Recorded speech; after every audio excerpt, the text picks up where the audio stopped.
Tehran is under attack severely. Our children are there, had gone for studies.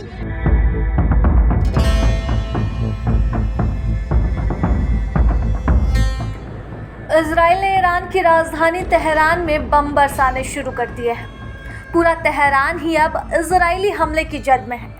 ऐसी स्थिति में Iran में रह रहे 1500 भारतीय छात्रों समेत तमाम लोगों का अब बाहर निकलने की कोशिश जारी है। लेकिन एक मुश्किल यह है कि ईरान, इजराइल, सीरिया, इराक जैसे मध्य पूर्व के कई देशों ने जंग के कारण अपने एयर स्पेस को ही बंद कर रखा है।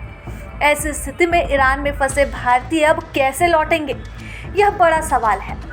इस सवाल का जवाब यह है कि सभी भारतीयों को अब जमीनी रास्ते से ही ईरान से बाहर निकलना होगा और फिर वे समुद्री जहाज या फिर हवाई सफ़र के रास्ते भारत लौट पाएंगे। अब तक मिली जानकारी के अनुसार भारत सरकार ने संयुक्त अरब अमीरात और आर्मेनिया से बात की है। फिलहाल भारतीय दूतावास इस कोशिश में लगे हैं कि तेहरान और ईरान के अन्य शहरों में बसे लोगों को सुरक्षित स्थान पर पहुंचाया जाए और फिर वापस लाया जाए। इसी कड़ी में करीब 100 भारतीय आर्मेनिया की ओर रवाना हुए हैं।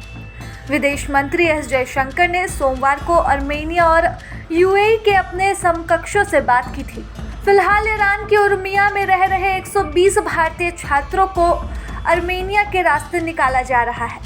आर्मेनिया की सीमा ईरान से लगती है और दोनों ही देशों के अच्छे संबंध हैं।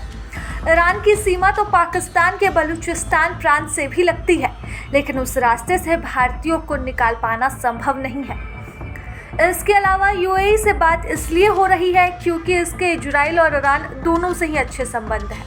विदेश मंत्रालय का कहना है कि भारतीयों को सुरक्षित स्थानों पर पहुंचाया जा रहा है और दूतावास की तरफ से हेल्पलाइन नंबर भी जारी की गई है।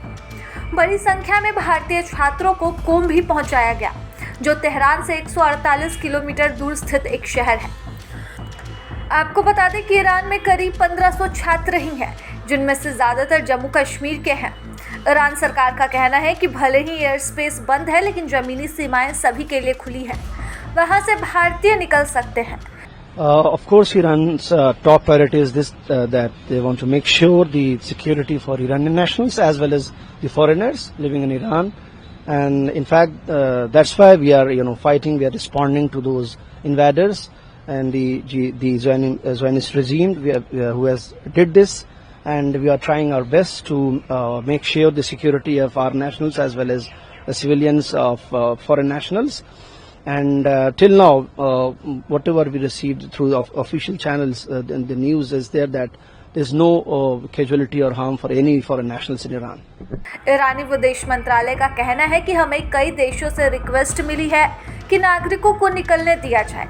हमारा कहना है कि एयर स्पेस बंद है, लेकिन सीमाएं खुली हैं। किसी भी देश के राजनयिक अथवा नागरिक निकलने के लिए इन सीमाओं का इस्तेमाल कर सकते हैं। ईरान सरकार ने भारत से कहा है कि वह अपने नागरिकों के नाम, पासपोर्ट नंबर और वाहन आदि की डिटेल दे ताकि उन्हें निकाला जा सके। इसके अलावा यह भी पूछा गया है कि ये लोग किस सीमा के रास्ते निकलना चाहते हैं। चूँकि भारतीय सरकार की तरफ से यह आदेश जारी कर दिया गया है कि जितने भी नागरिक ईरान में रह रहे हैं वह सुरक्षित वापस आ जाए। जिस तरह से युद्ध की स्थिति बन चुकी है, उस हिसाब से भारत सरकार यह कतई नहीं चाहेगी कि भारतीय वहां फंसे रहे। ऐसे में भले ही हवाई मार्ग के रास्ते ना सही, लेकिन सड़क मार्ग के रास्ते अब इन्हें निकालने का प्रयास ज़रूर किया जाएगा। प्रभातखबर.com, विश्वास वही, रफ्तार नहीं।